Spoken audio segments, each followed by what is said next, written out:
So thank you very much. And I am indeed going to talk about ethics from a sort of EU level perspective, because ECDC is an agency which supports the member states in technical guidance and in different areas of public health, specifically for communicable diseases, which I think differs from Santé publique français and also the CDC. So we are specifically for infectious diseases.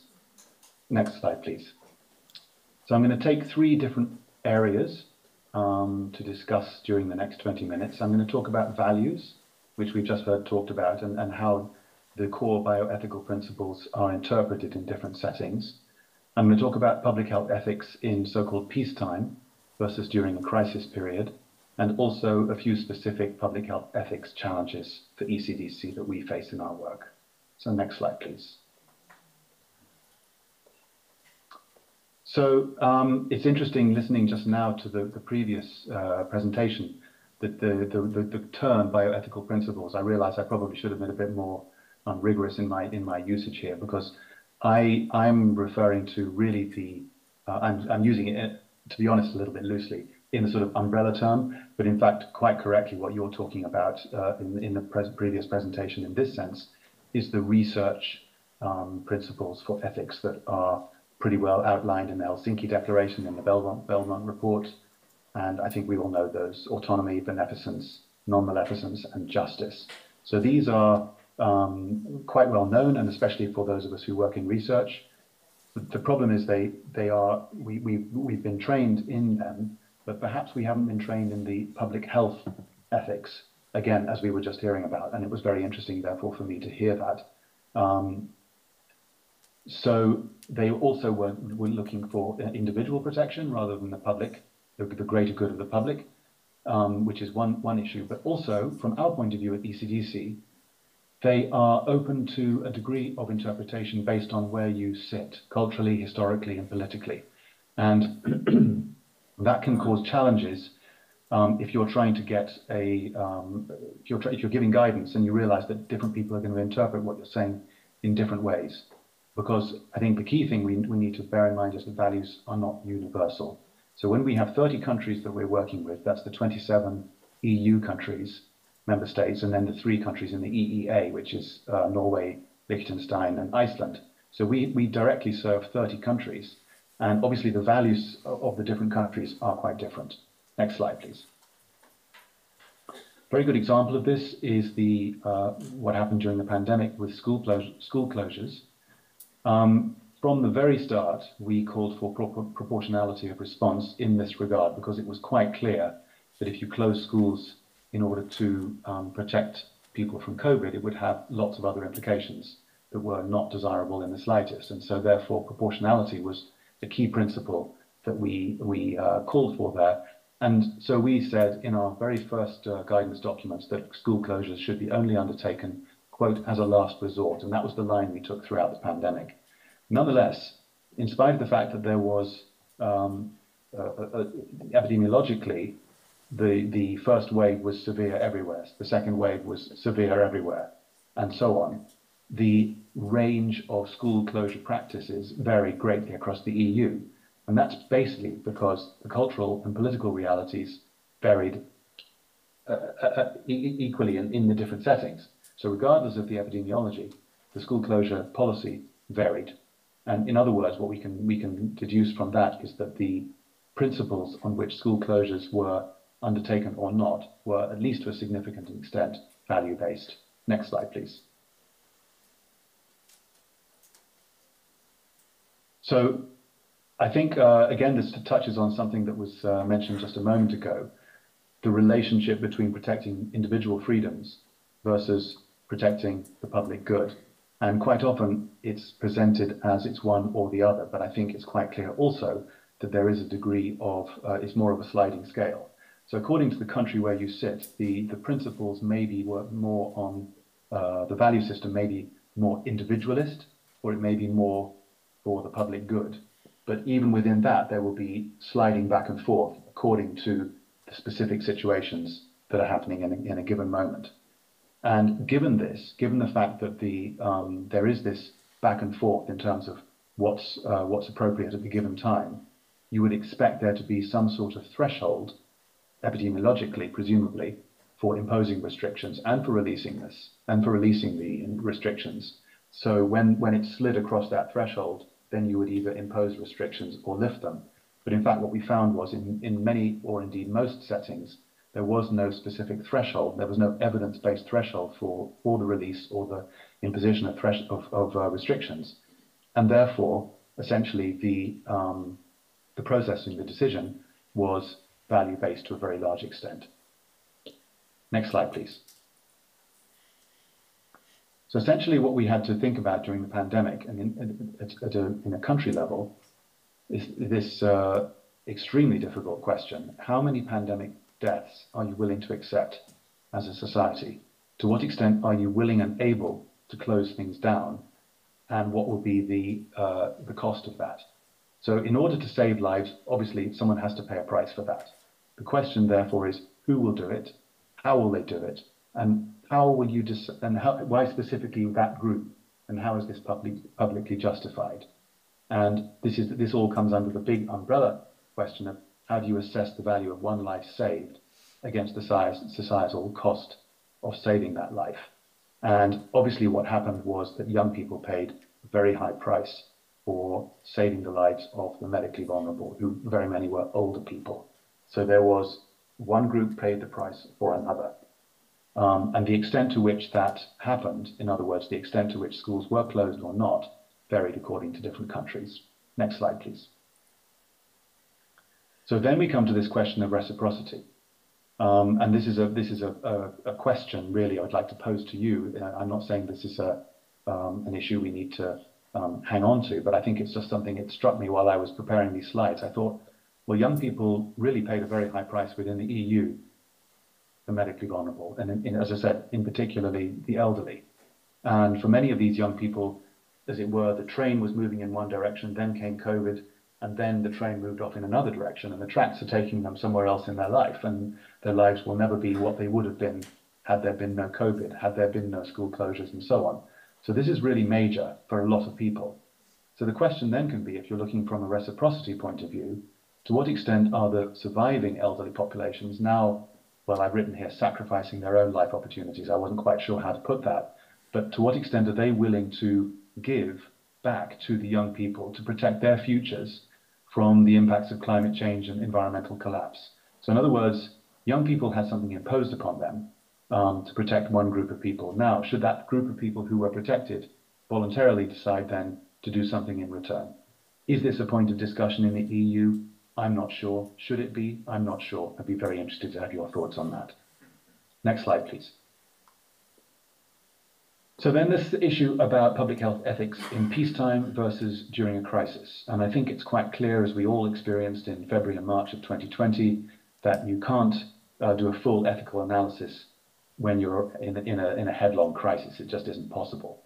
So the question then comes is, does that necessarily mean that ethical standards will be lower during a crisis situation as compared to during peacetime or during a non-crisis situation? And then, of course, how does ECDC address this issue? So I've got two examples here. Next slide, please. The first one relates to this public health ethics framework, which Lisa may be familiar with. It mirrors much of the points that you said you shared with us just a moment ago. And it was from a Dutch colleague called Mackelberg, and it was published in 21. And you can see population health maximization, justice, autonomy, and harm minimization. Those four largely reflect the core bioethical principles that I mentioned at the beginning. But what we have in addition, and I think also which reflects what Lisa was sharing a moment ago, is protection on the left side, protection of the vulnerable, solidarity and reciprocity, and trustworthiness of the public health authorities and of the interventions. So this is a framework that has been put forward, and we can argue about how different things should be included or whether other things should be included too. But I quite like what I think is a fairly holistic perspective on this. And this colleague, Mackelberg, then took this principle, this framework, and applied it to one of the guidance documents that ECDC produced. Next slide, please.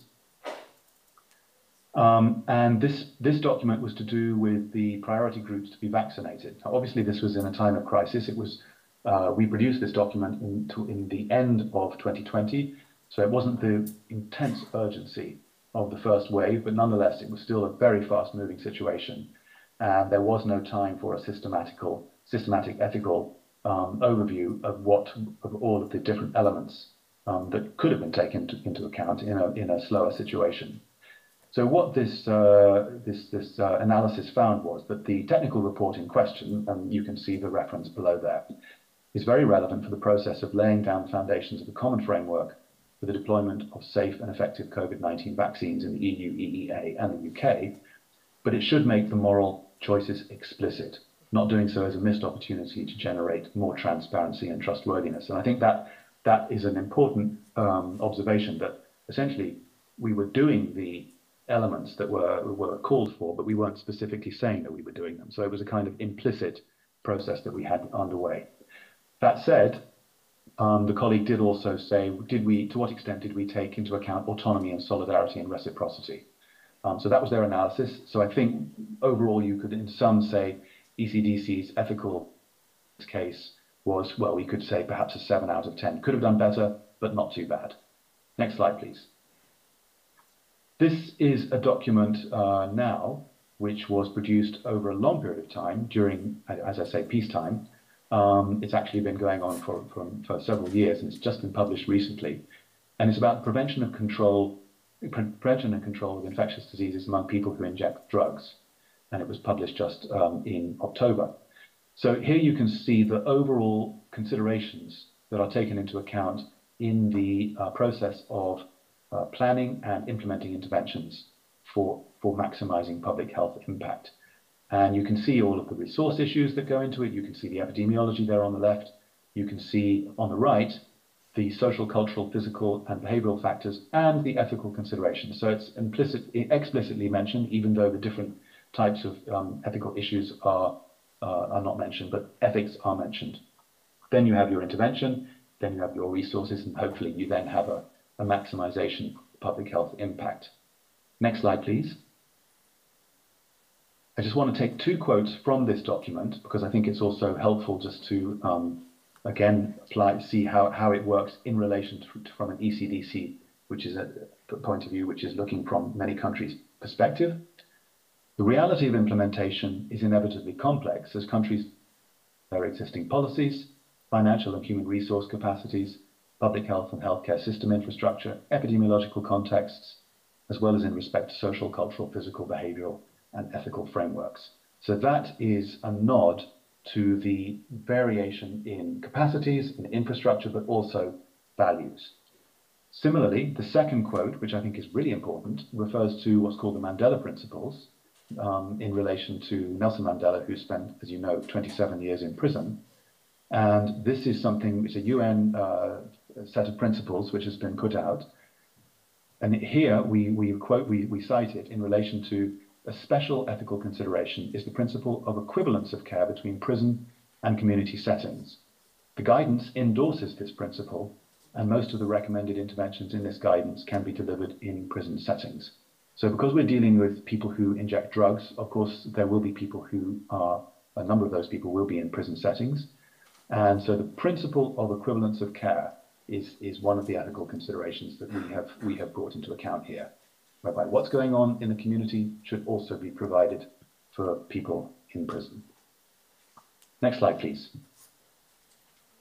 So the final little bit here I want to touch upon is just some specific challenges that we face. I've touched on this already, the external interpretations of guidance, and this really has been a challenge, and I'll give just one specific example. During the Omicron wave, during the pandemic, we had to produce one more set of guidance for the EU as a whole. And in the sense that we are producing materials for all the countries, it has to be quite generic. But you may not remember this, but during the Omicron pandemic, the wave swept across Europe in hitting different countries at different times. And so we produced this document at one moment in time when the epidemiological reality was quite different in all the different countries.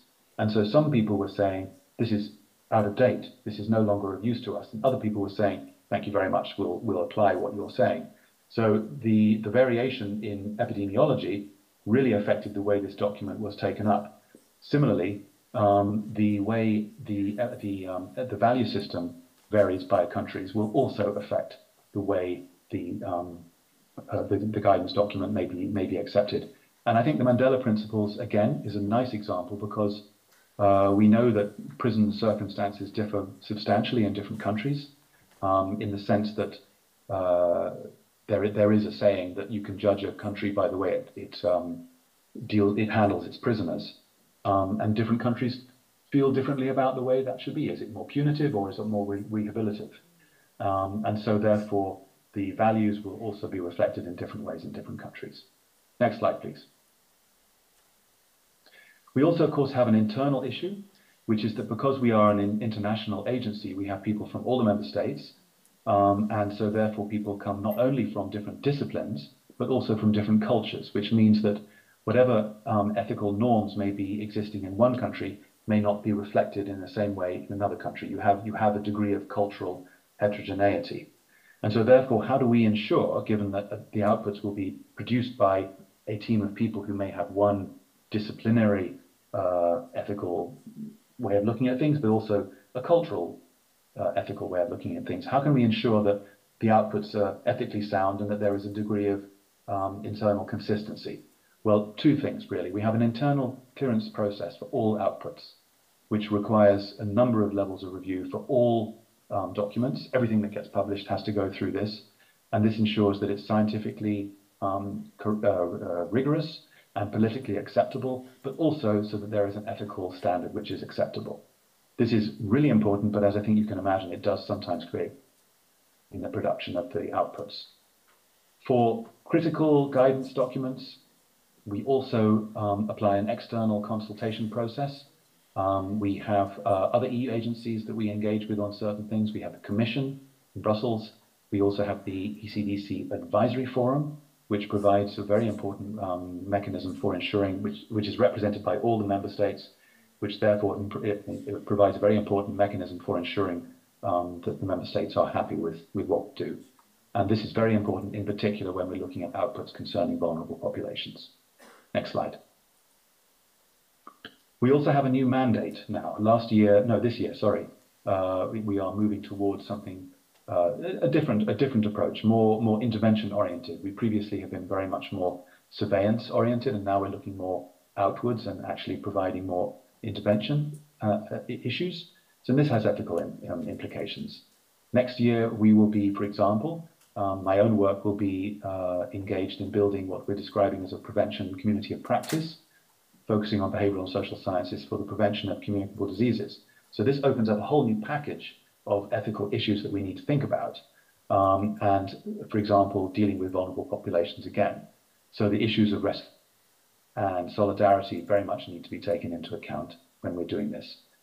Just so you're aware, and so you can have it on your radar screen, who are we going to be engaging with in this? Traditionally, ECDC always deals with the national authorities, the national competent bodies, but we're also through this now because of the expanded mandate, we will be dealing also with regional health authorities. We will also be engaging with universities, research institutions, as well as civil society and community-based organizations. So it will create this particular piece of work will create a very different milieu for exchange of good practices and the opportunities to learn from each other, and that will require a careful ethical overview. Next slide, please. We also conduct oversee multi-country research. We internally don't have an ethical committee which can grant clearance for international studies. And therefore, if we do such a study, each country has to go through its own ethical clearance to allow the study to go ahead. And as you can imagine, if you've got 4, 6, 10 countries, this is not necessarily very efficient. Again, bottlenecks and slow processes can really hinder this kind of work. And so we're trying to figure out a way to make it more smooth and easier to get the correct ethical process we've seen and make sure that we're within all the right frameworks, but to make sure it's going a bit faster. Next slide. And finally, I think it's worth reflecting on what we've all just been through from the pandemic. We need to learn the lessons of this. and make sure that they're implemented. There's a real obligation, after all the suffering that everybody has gone through, that we actually internalize and institutionalize the lessons learned from this. So what we're doing right now is conducting a range of after-action reviews with different member states. For example, we're looking at lessons learned from long-term care facilities and also in relation to school closures.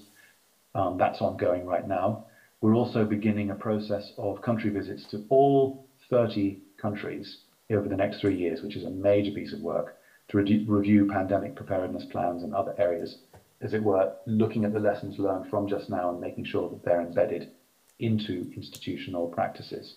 Because what we don't want to have is, I heard this in another conference, which I thought was really, it hit the nail on the head.